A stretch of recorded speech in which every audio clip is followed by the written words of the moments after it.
Glória a Deus. Boa noite, meus irmãos. Graça e paz em Cristo Jesus apenas. Que privilégio mais uma vez podemos adorar ao Senhor. Que alegria. Que momento de gratidão ao Senhor, de podermos estar diante da Sua palavra, podemos adorar ao Senhor, podemos clamar ao Senhor e agradecer por tudo que Ele tem feito. E isso em comunidade, né? O Espírito do Senhor está sobre nós, sobre a Tua igreja, e nós louvamos a Deus por isso.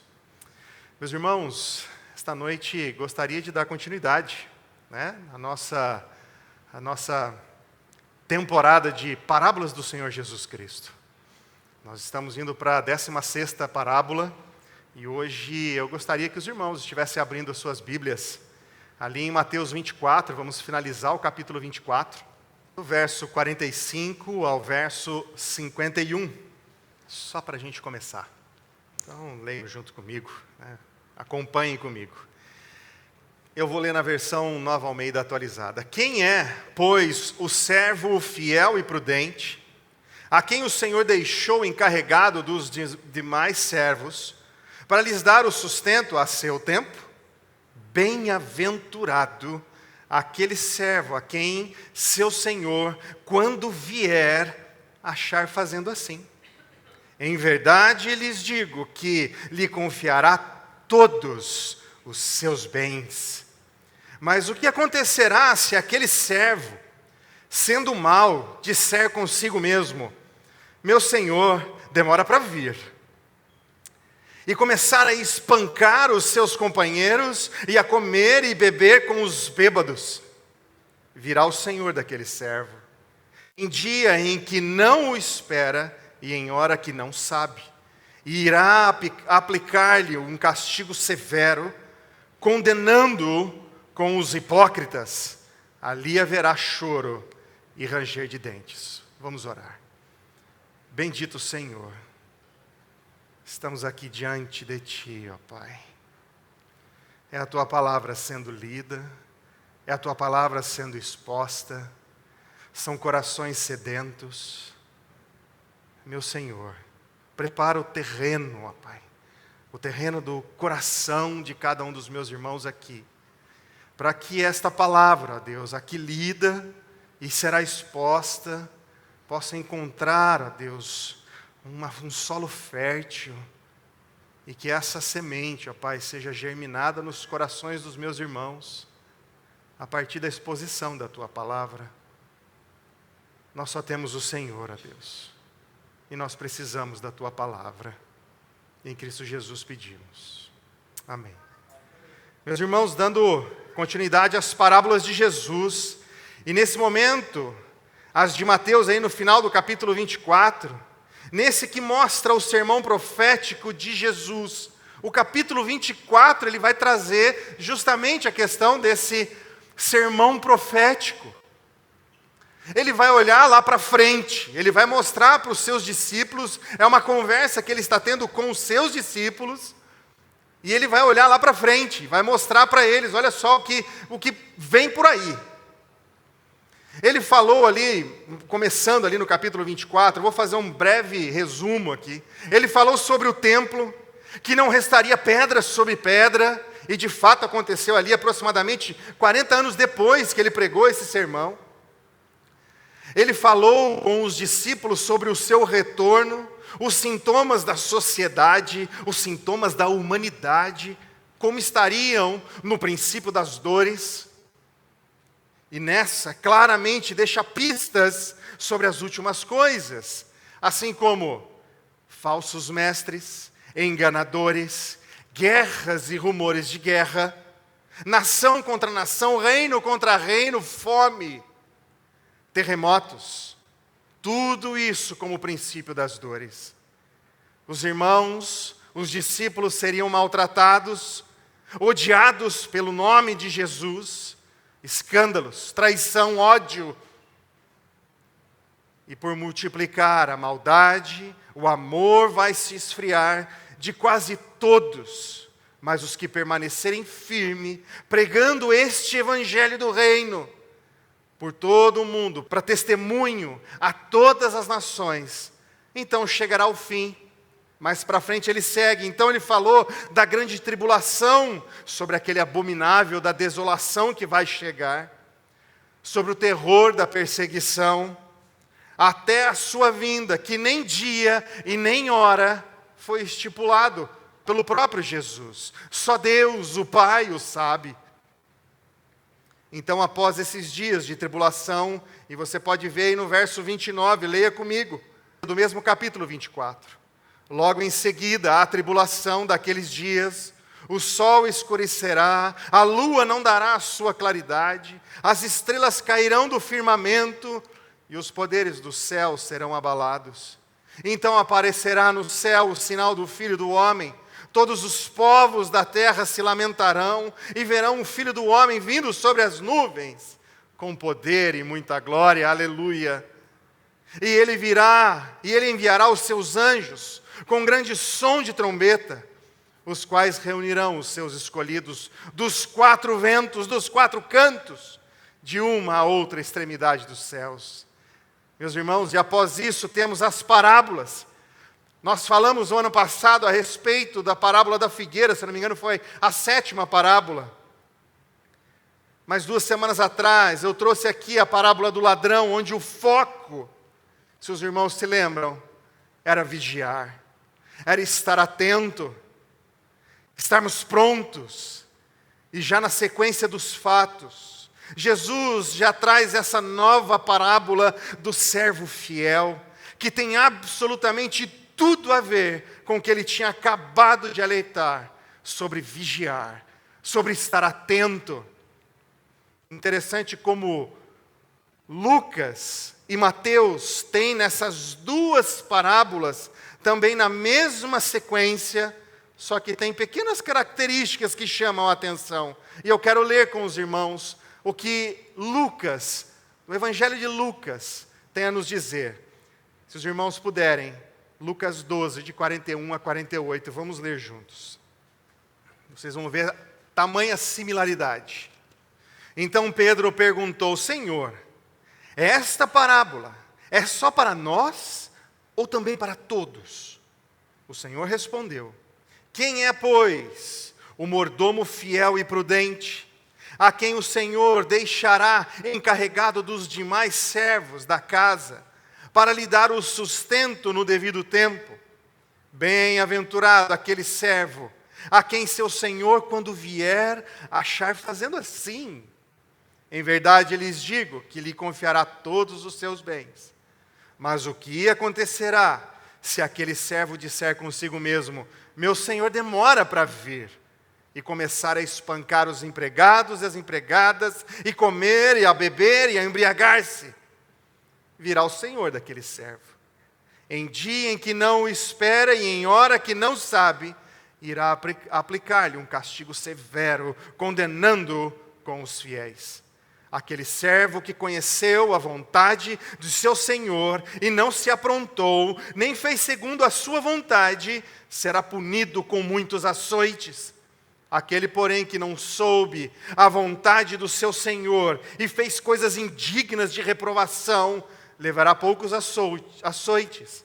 Mas aquele a quem muito foi dado, muito lhe será exigido. E aquele a quem muito se confia, muito mais lhe pedirão. Honra, meus irmãos. Tanto Mateus quanto Lucas mostram que Jesus se dirigia a seus discípulos. Quando Jesus estava ensinando os seus discípulos, foi interrompido por Pedro, que perguntou se a parábola se referia a eles, ou outros discípulos. Ou seja, o ensino de Jesus se aplicava especificamente aos seus discípulos? Ou era para ser aplicado também a nós, por exemplo? Foi Pedro, o porta-voz dos 12, quem fez a pergunta. Ele estava sempre pronto a perguntar, ansioso. Esse era Pedro. Senhor, proferes essa parábola para nós ou para os outros também? E Jesus respondeu a Pedro contando uma outra parábola, a história a respeito desse servo fiel. A parábola do servo fiel está entre aquelas nas quais Jesus ensina a necessidade da vigilância também. É um capítulo para estarmos atentos, meus irmãos, para olharmos os sinais, para olharmos aquilo que o Senhor tem nos deixado, para aprendermos a julgar em nosso tempo os sinais que estão acontecendo, estarmos prontos para o Senhor. Além de enfatizar a vigilância, Jesus também reforça a característica da fidelidade.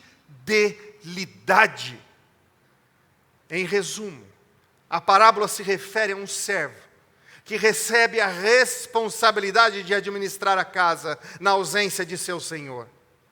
Se ele provar ser fiel e prudente, o Senhor o recompensará generosamente quando ele voltar. Porém, se for preguiçoso, se for indigno, se for descuidado, o Senhor voltará quando não estiver sendo esperado e vai colocar sobre ele uma severa punição física. E quem é o servo fiel? Quem é o servo fiel? Vamos falar um pouquinho sobre o servo fiel. O senhor de um determinado número de servos tinha de deixar sua casa por algum tempo, um trabalho seja lá qual for. Fez os seus planos para a sua viagem e chamou um dos servos que, na sua opinião, seria capaz de administrar as tarefas do dia a dia da casa. Confiou-lhe a responsabilidade de cuidar dos outros conservos, de alimentá-los no devido tempo, de provar sua fidelidade, de sua prudência, como ele lidava com as situações durante a sua ausência. Se encontrar tudo em ordem quando voltar, o Senhor tem a intenção de promover o servo, passando a administrador de todos os seus bens. Não é isso que ele fala ali no verso 47? Em verdade lhes digo, que lhe confiará todos os seus bens. Então, meus irmãos, há um prêmio, há um regalo, há algo que vai receber, há um galardão para isso. E quem é o servo fiel e sensato?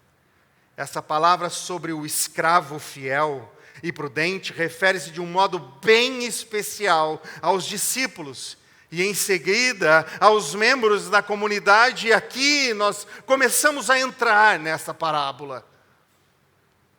Isso ele tem falado para nós. O escravo ou servo que o Senhor apresenta é uma pessoa confiável, alguém em quem podemos nos fiar sob qualquer circunstância. O escravo, no entanto, também é alguém que sempre tem algo em consideração ao seu senhor. Ele considera incessantemente o que convém ao seu senhor. Ele sabe o que agrada ao seu senhor. É engraçado como naquele período os escravos, não como os escravos que a gente vê ali de 1500 em diante, 1600 em diante, para trabalho bruto, trabalho forçado, mas escravos que amavam o seu senhor, porque havia contentamento. É interessante, nós já falamos a respeito, Romanos capítulo 6, falando sobre a escravidão ao Senhor e a escravidão ao pecado. E sabemos que na característica, na maneira que acontecia naquele tempo, e a gente precisa entender o que acontecia naquele tempo, a escravidão, ela era não só permitida, mas como desejada por alguns, justamente pelas diversas limitações que aconteciam naquele tempo. Então, os servos queriam agradar aos seus senhores, e esse aqui é mais um desses servos, que amava ao seu senhor, se entregava pelo seu senhor, e agia de forma a agradar aquilo que o seu senhor desejava. Então, ele considera incessantemente o que convém ao seu senhor. Aos membros da comunidade, da igreja, compete serem confiáveis e sempre levarem em consideração que precisam desempenhar o seu serviço aqui e fora daqui, que foi dado a cada um com responsabilidade imediata perante a Deus. Quer comais, quer bebais, quer façais qualquer outra coisa, fazer para a glória de Deus. É assim que nós aprendemos do nosso Senhor, pondo em prática esse amor que temos pelo nosso Senhor, agindo, amando. O servo demonstra duas características indispensáveis: fidelidade e a prudência. O dever de fidelidade se aplica tanto aos líderes quanto aos liderados, sendo responsabilidade de todos cumprir a vontade do Mestre e cuidar dos necessitados, seja em aspectos materiais, seja em aspectos espirituais, em ambos. Há necessidade, estenda a sua mão. Há necessidade, estenda, oferte sua ajuda, oferte a sua vida. Meus irmãos, a bem-aventurança é pronunciada sobre o servo fiel, sobre o servo sábio, aquele que age conforme as expectativas do Senhor. Essa bem-aventurança indica que o servo será agraciado com o favor especial do Senhor e destaca a importância de um serviço ativo. Não para. Há tempo, fora de tempo, como diz o apóstolo Paulo. E dedicado àqueles que lhe foram confiados. Ou seja, havia pessoas ali que dependiam desse Senhor. E esse Senhor deixou um dos seus servos, um desses escravos, como responsável. Portanto, esse servo precisava dar conta do recado, precisava ajudar aqueles outros, precisava auxiliar a cada um daqueles outros servos que ajudavam na casa, que ajudavam no trabalho.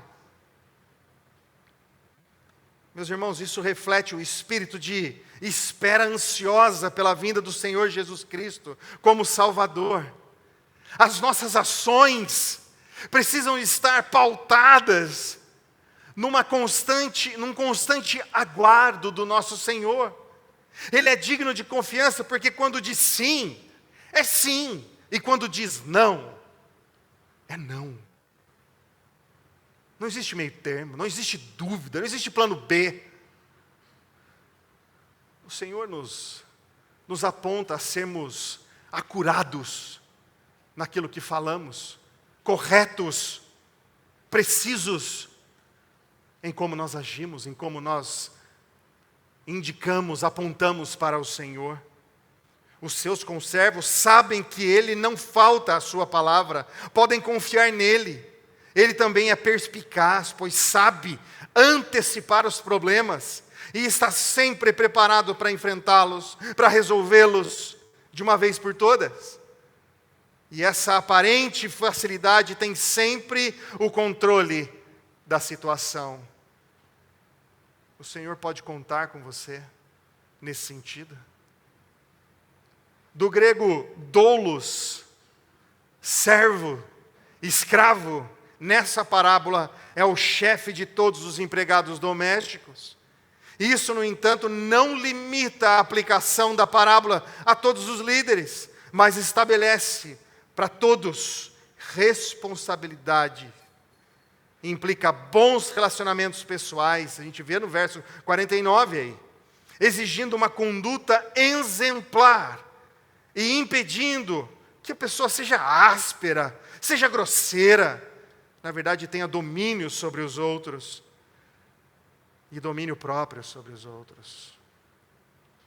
O bom servo fiel é fiel e sábio, ou seja, prudente, sabe julgar as situações, sabe responder às situações, conhece as vontades e aquilo que agrada ao seu Senhor.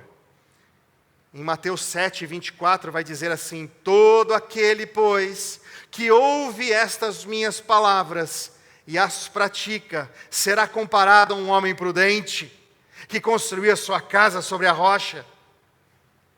O homem prudente, Mateus 10:16, vai dizer assim: eis que eu os envio como ovelhas para o meio de lobos. Portanto, sejam prudentes como as serpentes e simples como as pombas. Precisamos estar atentos, razoáveis, usando da nossa razão, entendermos as situações. Aprendemos do Senhor, Ele oferta para nós aqui em Sua palavra condutas que nos ajudam todos os dias em todas as situações da nossa vida. Não estou falando tecnicamente, mas estou falando emocionalmente e espiritualmente, mostrando como devemos agir. Esse servo fiel fez o que foi atribuído para ele com destreza. Quando o seu senhor retorna, uma outra palavra grega, ele é makarios, abençoado. Abençoado. Será bom, foi promovido, pois entregou tudo o que era confiado, o que era a responsabilidade dele. Meus irmãos, isso é aplicar em nossas vidas o vigiar, o estar atento. A preparação para a vinda do Senhor é servi-lo com fidelidade. Então, meus irmãos, aqui algo que a gente pode ressignificar em relação ao amor de Deus. Hernandes Dias Lopes vai dizer que o servo fiel é livre por ser escravo de Cristo. Ele é livre por ser escravo de Cristo. Parece um paradoxo, algo completamente distante, mas não. Temos liberdade verdadeira quando estamos dentro e sob a vontade do Senhor, entendendo os seus preceitos, entendendo como agimos. Quanto mais servos dele formos, mais livres seremos. Quanto mais lealdade prestarmos a ele, mais eficazes e bem-aventurados seremos. Quando o Senhor volta da sua viagem, e inspeciona tudo e encontra tudo em ordem, fica contente com as referências elogiosas feitas a seu servo, dos outros que estavam na casa. Fica contente, como recompensa a sua fidelidade, o Senhor promove o servo à posição de administrador de todos os seus bens. Ele sabe agora que o servo passou no teste, tendo administrado sua casa com eficiência, e como prêmio, promove-o numa posição de comando imediatamente depois dele mesmo. Todas as coisas estão aos cuidados desse servo. Não foi assim com José do Egito? Quando ele provou a sua fidelidade, quando ele com sabedoria do Senhor indicou o que tinha que ser feito, ele era o segundo na linha de sucessão e de poder. É exatamente isso que nós estamos vendo aqui. Feliz do servo que o Senhor, ao retornar, encontra estas qualidades. Como tem sido o seu agir, meu irmão? Se isso não lhe toca, essa é a hora, meus irmãos, de pôr a mão na cabeça. Como é que é o servo infiel? E o que é o servo infiel? Quem é o servo infiel? Vamos olhar um pouquinho mais profundamente. Quando o Senhor coloca alguém como responsável pela sua casa, Ele escolhe um servo em quem Ele confia e de quem espera boa conduta.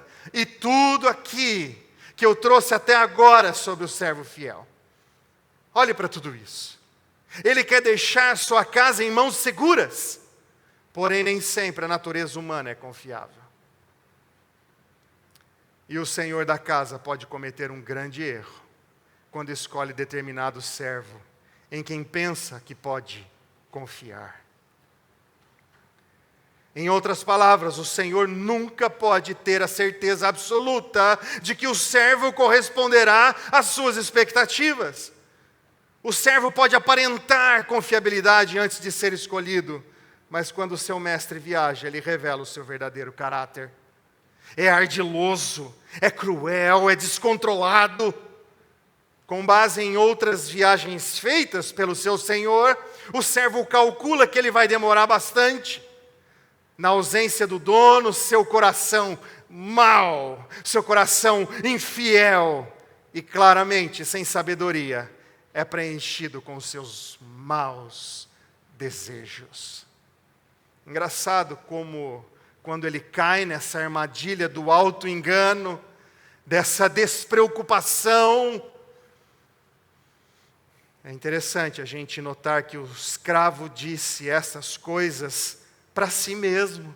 Aí em Mateus 24, 48, verso 48, mas o que acontecerá se aquele servo, sendo mau, o que ele fala aí? Disser consigo mesmo, ele é ardiloso, ele planeja, ele faz aquilo conscientemente, ele olha para dentro de si, ele não quer saber das vontades do seu Senhor, ele não quer saber daquilo que agrada ao seu Senhor, mas ele olha, agora eu estou livre e vou fazer aquilo que o meu coração mandar. E ele sendo mau, adivinha o que vai acontecer? Isto é, no mais profundo do seu ser, a maldade do ser humano e o que o pecado faz com cada um de nós. Lá em Provérbios 23, 7, ele diz assim: porque como imagina em sua alma, assim ele é. O texto não está confundindo a alma com a mente. Quando os judeus falavam de alguém imaginando em sua alma, não se referiam a uma ideia de agora, momentânea, que passa pela mente, mas a uma ideia que cria raízes no âmago do seu ser. O escravo então começou a espancar os demais servos do seu senhor, a ficar à vontade, passando tempo na companhia de bêbados e negligenciando as suas tarefas. A primeira aplicação de imediato aqui, meus irmãos, a maioria de nós tem um emprego, a maioria de nós tem um patrão, a grande maioria. Com o trabalho vem certas responsabilidades. Faça essa pergunta para si mesmo: como você trabalha quando ninguém está vendo? Você continua executando a tarefa? Você cumpre a responsabilidade que lhe foi atribuída e pela qual você está sendo pago? Ou você aproveita as brechas da supervisão do chefe para fazer o que tem vontade? Porque nosso comportamento muda quando ninguém está vendo. Porque empresas, fábricas e outros tipos de emprego têm relógios onde os trabalhadores batem o cartão diariamente. Porque não podemos esperar que as pessoas entrem no trabalho quando têm de trabalhar e saiam do serviço quando têm de sair, ao invés de esperar que entrem atrasadas e saem mais cedo. Porque os empregadores precisam monitorar isso? Meus irmãos, é por causa do pecado que cada um de nós temos. Em nosso pecado somos naturalmente preguiçosos, egocêntricos, e temos a tendência de satisfazer essas inclinações de fazer aquilo que é errado. Quando não estamos sendo observados. Nos últimos 5 anos, por conta da pandemia que nos afligiu em 2020, se não todas as empresas, mas a grande massa de empresas colocou os seus funcionários para trabalhar em home office. Trabalho remoto. Trabalho de casa. No ano passado, eu só listei 50 aqui. Amazon, Google, Apple, Microsoft, Facebook, Twitter, IBM, Oracle, Salesforce, Intel, Cisco, a empresa que eu trabalho, a Dell, HP, Adobe, SAP, Siemens, Accenture, Deloitte, e assim vai para frente. Todas retornaram com a política de trabalho remoto, trabalho híbrido, para o trabalho local. Voltem para os seus trabalhos. Voltem para dentro das empresas, dos escritórios. O que será que eles perceberam? O que será que eles perceberam? Há quem diga que a gente rende mais estando em casa. Eu não duvido. Tem gente que realmente trabalha. Mas muitas vezes tira um tempinho para isso, um tempinho para aquilo, muda o foco, erra o alvo. E voltando aqui para o nosso escravo, ele não foi nem fiel e nem sensato. Ele foi infiel e ele foi insensato. Foi como o tolo de quem o salmista, lá no Salmo 14:1 diz: diz o insensato no seu coração, não há Deus. Como se houvesse a possibilidade do ar em seus pulmões ser dado por ele mesmo. Como se ele fosse autônomo e pudesse sobreviver sem a presença gloriosa de um Deus vivo, Criador de todas as coisas. Diz o insensato em seu coração: não tem Deus nenhum. Que isso é balela. Não. Meus irmãos, esse é o escravo insensato. Esse é o escravo infiel. Esse é o escravo mesquinho. Esse é o servo. Vamos ver o que vai acontecer. A ilusão mais grave e fatal do ímpio provavelmente é crer que porque Deus não o julgou até o ponto atual de sua vida, isso nunca acontecerá. Conheço inúmeras pessoas que nunca pararam de pensar no fato de que morrerão e estarão diante do juiz do céu e da terra. Elas nunca pararam para pensar nisso. E só porque não foram castigadas, não foram corrigidas por todos os seus pequenos erros, e de repente ele recebe um castigo, uma correção. Não, mas você nunca tinha feito isso. E recebe o seu castigo. E recebe a sua correção. Olhem o que Deus diz em 2 Pedro 3,9. O Senhor não retarda a sua promessa, ainda que alguns a julguem demorada. Pelo contrário, é paciente com vocês, não querendo que ninguém pereça, mas que todos cheguem ao arrependimento. É um Deus longânimo. É um Deus que cuida e trata daqueles que são seus. No entanto, o efeito contrário é frequente. Quando Deus, em sua misericórdia paciente, muitas pessoas endurecem o seu coração, endurecem a sua cerviz. Elas pensam: posso comer, beber, ser feliz, Deus não vai me julgar. Ele faz vista grossa a todos. Meus irmãos, este é o auge da tolice humana. Achar que Deus não está olhando e que Ele saiu do trono para dar uma voltinha. Ele é conhecedor dos nossos corações, do mais profundo e íntimo das nossas vidas. Salmo 139, ele é muito claro. Nem os pensamentos que ainda nem chegaram à minha boca, à minha mente, Ele já é conhecedor de todas elas. Todas elas. As suas vontades, Ele conhece todas. Não há o que esteja fora do seu olhar, longe do seu alcance, nem no mais profundo mar, nem no lugar mais alto da terra. Nada foge do olhar cuidadoso do nosso Senhor. esses maus desejos se exteriorizaram. Por um lado, em banquetear-se e gozar, ou seja, numa vida conscientemente voltada para si mesmos, festas, bebedeira, irresponsabilidades. Mas, por outro lado, também numa vida cheia de desamor, abuso, falta de escrúpulos perante os conservos, que eles são subordinados, maltratando e batendo nos seus companheiros.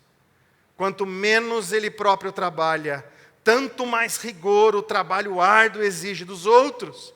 Quanto menos ele trabalha, mais ele exige. Ele se sente seguro ao fazer essas peripécias, pensando que o dia da volta do seu Senhor está distante. Meus irmãos, Jesus estava falando sobre pessoas que se comportariam desta forma em sua ausência.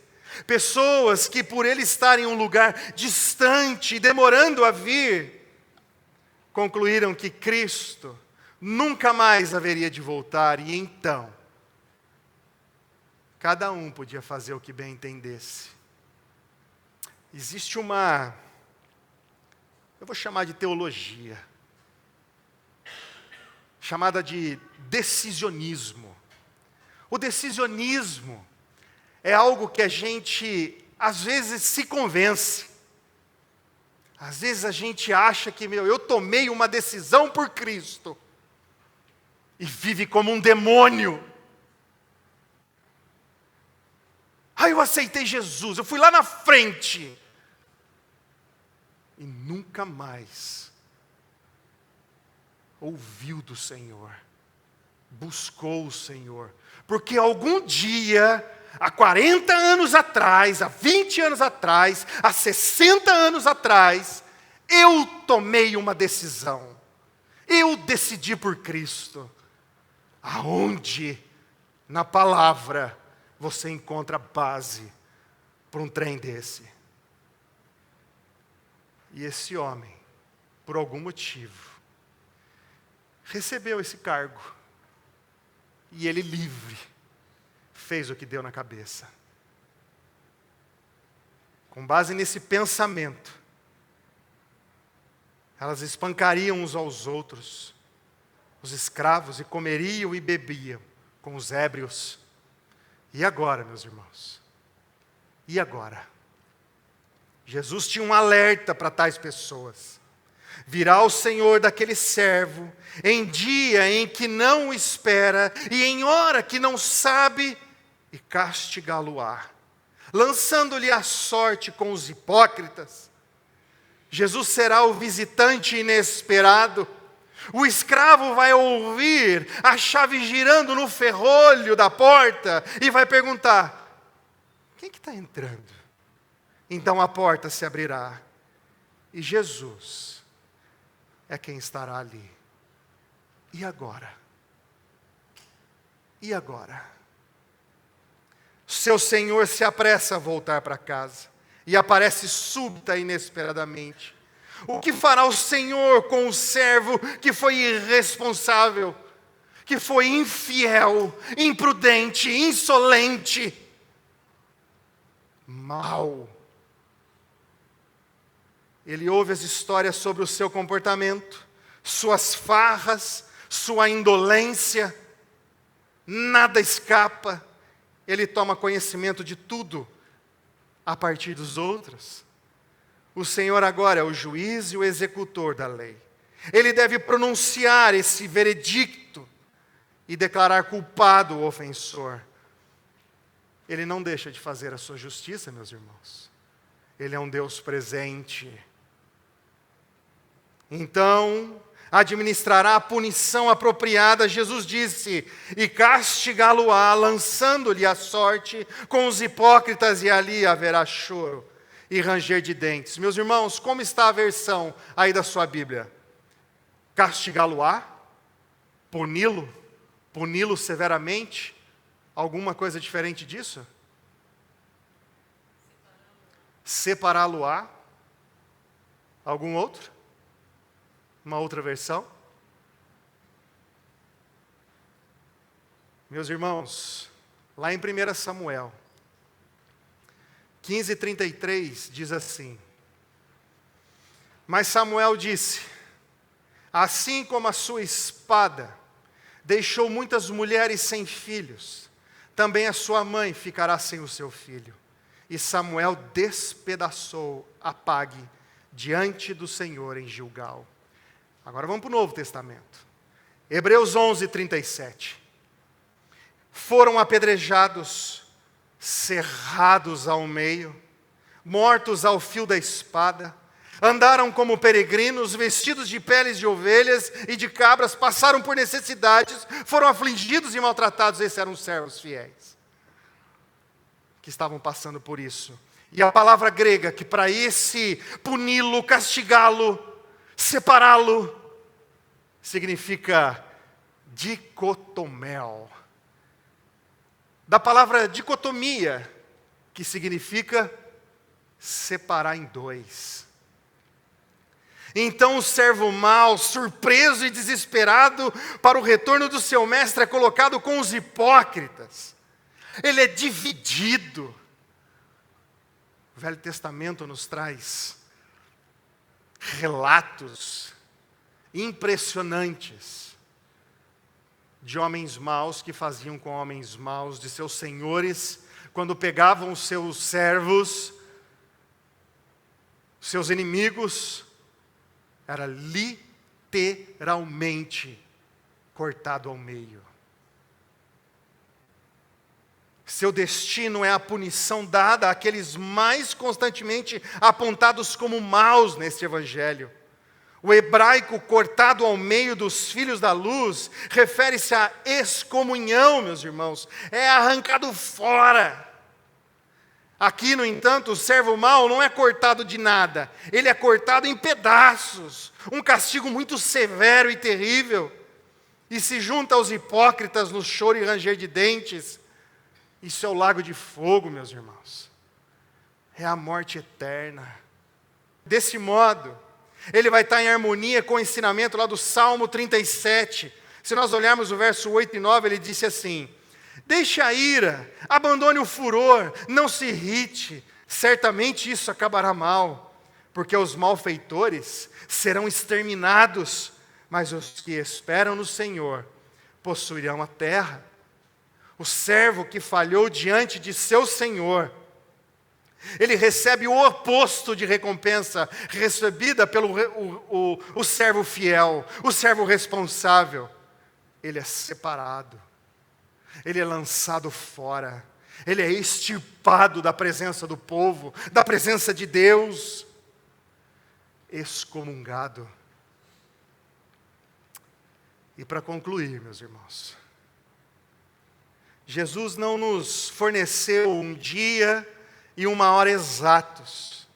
Ele só nos mandou vigiar e estarmos prontos. Os verdadeiros cristãos devem viver como bons servos, cujo Senhor encontra-se ausente nesse instante. Devem esforçar-se para estar sempre prontos para o retorno do seu Senhor. Jamais devem ceder diante do pensamento: meu Senhor está demorando, vai levar um tempo ainda. Eles devem procurar manter-se em uma atitude de coração que possa, de uma vez por todas, dar uma opção, uma recepção calorosa e cheia de amor. Não importa o momento em que ele venha, eu estou pronto. Há profundidade nisso, meus irmãos. Na declaração do Senhor, aí no verso 46, bem-aventurado aquele que o serve, a quem o seu Senhor, quando vier, o achar fazendo assim. E ele já tinha dito o quê? Se não estamos prontos para a qualquer momento receber o Senhor que volta, nós devemos nos questionar se somos verdadeiramente crentes em Jesus, ou se não estamos esperando o nosso Salvador. Isso deveria ser um momento de extrema alegria, de quando o nosso Senhor vai chegar. Vocês estavam atentos à mensagem dessa manhã, quando o pastor Norival falou assim, lá em João 14:15, Se vocês me amam, guardarão os meus mandamentos. Estamos guardando os mandamentos do Senhor. Estamos seguindo os seus passos, as suas pegadas, que Ele nos deixou através da sua própria vida e através dos seus discípulos, que deixaram toda a mensagem pronta aqui na sua palavra para nós. Estamos prontos. Aquilo que acabamos de ouvir requer de nós uma grande sondagem do nosso coração, meus irmãos. Clame ao Senhor, para que sonde o seu coração, veja se há em você algum caminho mau e peça ao Senhor, porque o Espírito dele que está em nós, Ele mostra, e é o papel dele, é o trabalho dele. Não deixe o Espírito se enfraquecer, se adoentar. Não põe ele para longe. Procuremos nos assegurar de que realmente estamos em Cristo e de que temos uma arca de salvação. Se você olhar aí no verso 38, antes um pouco da parábola do ladrão, ele vai falar sobre a arca, falando sobre Noé, que estava pronto. E de repente ele fechou as portas, para quando o dia da ira chegar sobre esse mundo, esforcemo-nos para viver de maneira a sermos declarados benditos naquele dia final, e não sermos lançados fora para sempre. E não menos importante, lógico, apaguemos de nossa mente a ideia generalizada de que a profecia ainda não cumprirá. É algo para somente a gente especular. Será que ele vem? Será que ele não vem? Que não seja para especulação, mas isso é para a nossa vida prática, meus irmãos. Se essas coisas não são para a vida prática, então simplesmente não existe religião prática, não existe teologia pública, não existe sermos cristãos lá fora. As nossas respostas a esse mundo é tudo um vazio, sem esperança, sem aonde nos apoiarmos. Cadê a nossa segurança? Que segurança sou de Jesus. Aonde está a nossa fortaleza?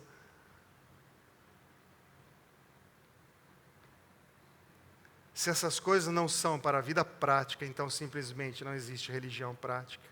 João disse, lá em 1 João 3,3, e todo o que tem essa esperança, nele purifica a si mesmo. Então ele vai atrás da palavra. Por quê? Porque assim como ele é puro. A mensagem final aqui é essa, meus irmãos.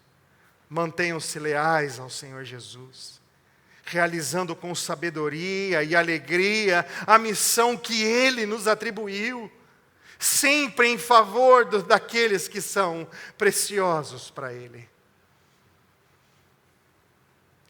Somente a Deus toda a glória. Amém, meus irmãos? Vamos orar.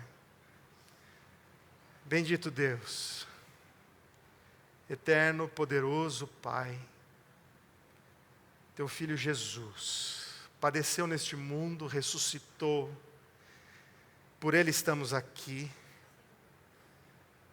A Tua graça nos trouxe para Si, ó Deus. A Tua graça nos chamou, a Tua graça nos atraiu.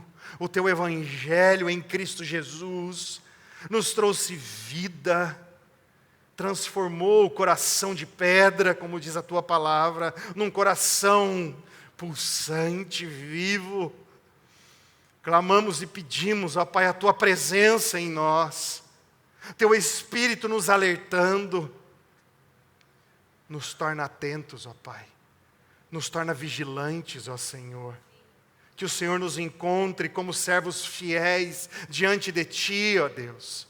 Não sabemos quando o Senhor voltará. Os sinais estão sendo colocados. Já vemos tantas desgraças neste mundo, iras, maldições. maldades infindáveis, reinos contra reinos, nações contra nações. O Senhor tem nos alertado, então, ó Pai, nos encontre com fé. Nos encontre, ó Deus, desejosos pela vinda, pela volta do Senhor Jesus. Maranata, vem, meu Senhor. Que a alegria da tua volta seja uma esperança viva e pulsante em nós, ó Deus, teus servos. Nós o amamos, louvamos ao Senhor, engrandecemos o teu nome. A esperança que está no Senhor, ela é latente em nós, ó Deus. Obrigado pela tua palavra, que nos relembra tudo isso, ó Deus. Nos relembra aquilo que nos dá esperança. Esse é o nosso depósito no Senhor. Graças te damos, ó Deus. Que a tua graça e a tua misericórdia esteja com cada um dos meus irmãos, para hoje e para todo sempre. Em Cristo pedimos e agradecemos. Amém, ó Deus. Louvado seja o teu nome.